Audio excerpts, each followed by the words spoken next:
Diputada, qué bueno que la vemos. Estamos buscando a alguien que no le dé miedo decir las cosas como son. ¿Qué opina de esta nueva farsa de la cuarta transformación, la Casa Gris en Houston? Hola, ¿cómo estás? Ya me encontraron, una diputada que no le da miedo decir las cosas de verdad. El tema de la casa del hijo del presidente, la verdad es que es algo que ya lleva en boga de todas las y los mexicanos durante estos últimos días.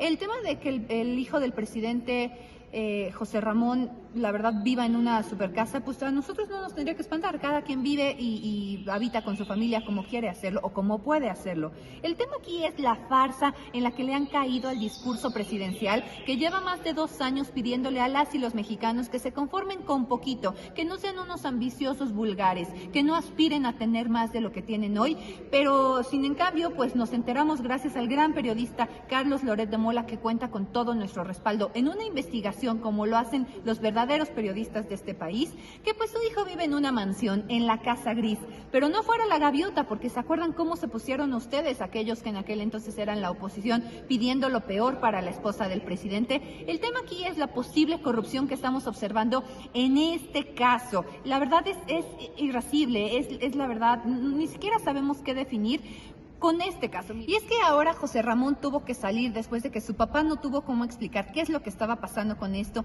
de el palacio en el que viven, para decirnos que fue asesor legal de la firma K-Partners en Texas y que de ahí sacó dinero para ello. A ver, las autoridades pertinentes tienen que investigar realmente el origen de los recursos, pero aquí lo que tiene que estar en el meollo del asunto, lo que nos tenemos que cuestionar todas las y los mexicanos, es la incongruencia de que por un lado le piden al pueblo ser un pueblo pobre y bueno, pero por el otro lado los hijos viven con total opulencia, ni siquiera viven en México, como le cuestionaron a Ricardo Anaya. Pero eso sí, podemos estarnos prestando a un posible conflicto de intereses, dado que la casa es propiedad de un alto ejecutivo de Baker Hughes, que es una empresa contratista de Pemex, y es aquí en donde se le cae toda la faramalla a López Obrador, porque siguen haciendo negocios con la mayor paraestatal del país.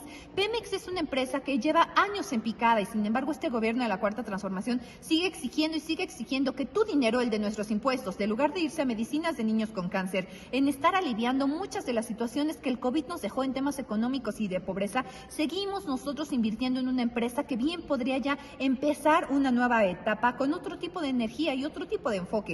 Pero el presidente, sin embargo, está dejando que o su prima Felipa o ahora su hijo sigan haciendo negocios con Pemex. Y el caso es que salieron a decir, después de mucha presión social, que la casa pertenece a Kate Schilling, que fue empleado de Baker Hughes de 2016 a 2019. Y pues como no, se hizo muy amigo del hijo del presidente Andrés Manuel López Obrador. Entonces realmente yo creo que este caso va a seguir dando, y pues como el presidente de verdad no sabe cómo callar y cómo desviar la atención, ya está a nada de romper relaciones con España, poniendo en peligro una historia económica bastante trascendente en nuestras naciones, ya no digamos todo el tema cultural e histórico que compartimos. Y pues ahora, como no le está saliendo, pues hoy nuevamente salen con un ataque a Ricardo Anaya. Entonces, pues bueno, esto de la Cuarta Transformación les está saliendo muy mal, pero qué bueno que el país se está dando cuenta. Gracias, Loret, por ponerlo en la mesa. Diputada, es usted presidenta de la Comisión de Protección a Periodistas. Díganos qué opina del clima tan violento que se está viviendo en el país. La verdad es que ha resultado bastante retador el ser presidenta de esta comisión. A nuestro coordinador, el diputado Cristian von Roerich, le pareció súper pertinente que fuera justamente el PAN el que estuviéramos levantando la voz por el tema de los periodistas asesinados a lo largo de todo el país.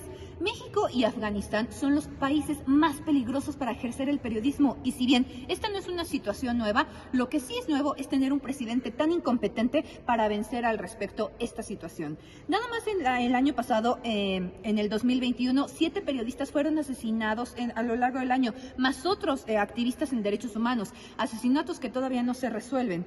El tema es que los periodistas asesinados fueron Jacinto Romero, Ricardo López, el primero en Veracruz, el otro en Sonora, Saúl Tijerina en Coahuila, Gustavo Sánchez en Oaxaca y Benjamín Morales en Sonora. A mí me parece muy pertinente cuestionarnos qué están haciendo no solo las autoridades federales, sino también las de los gobiernos estatales al respecto. Este año, pues apenas estamos en febrero, apenas estamos a mitad de febrero y ya asesinaron lamentablemente a Herbert López en Oaxaca, nuevamente, Margarito Martínez en Tijuana, de nuevo, Lourdes Maldonado, que a todos nos partió el corazón, a José Luis Gamboa, y apenas este fin de semana Ernesto Islas en Tijuana, Oaxaca, Tijuana, Baja California, Veracruz. ¿Qué está pasando en sus entidades? Yo creo que es un momento muy pertinente de entrada, no para utilizar esta bandera como golpeteo político, sino genuinamente para por fin poner a los periodistas al centro del debate y decirles que sin ustedes de entrada no hay democracia. Cada que asesinan a un periodista están poniendo en vulnerabilidad el sistema propio democrático nacional. ¿Y qué es lo que ocurre? Aquí yo tengo un planteamiento bien sencillo. Es momento de revisar si realmente el mecanismo de protección a periodistas sirve. ¿Por qué? Porque el mecanismo de protección a periodistas no solo va a funcionar en términos de que la Federación cumpla con su trabajo, que claro que ese es el objetivo, que la Secretaría de Gobernación no solo tenga al querido subsecretario Encinas, pues haciendo mesas de diálogo y haciendo como que soluciona las cosas. El mecanismo necesita dinero. El mecanismo requiere comunicación constante y directa con la policía municipal de todos los municipios del país, con los gobernadores, con los jefes municipales, hasta con los síndicos. Es decir, el mecanismo de protección a periodistas no va a ser eficiente y funcional hasta que no tenga el enfoque correcto pues para que funcione en cada una de las entidades.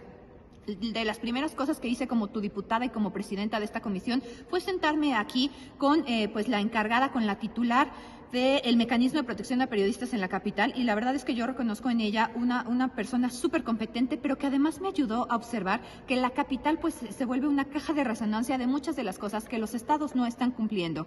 Entonces yo creo que es momento de que por fin ya se encontraron a los presuntos responsables de 2 de los asesinatos de este año.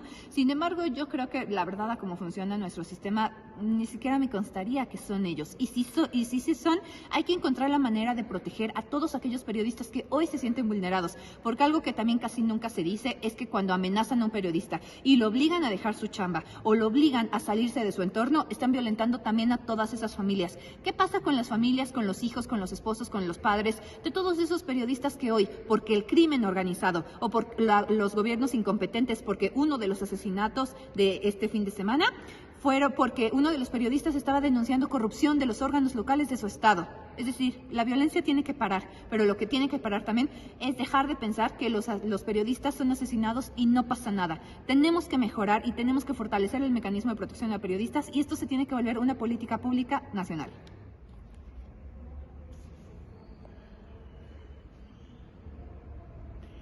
Todos somos Loret.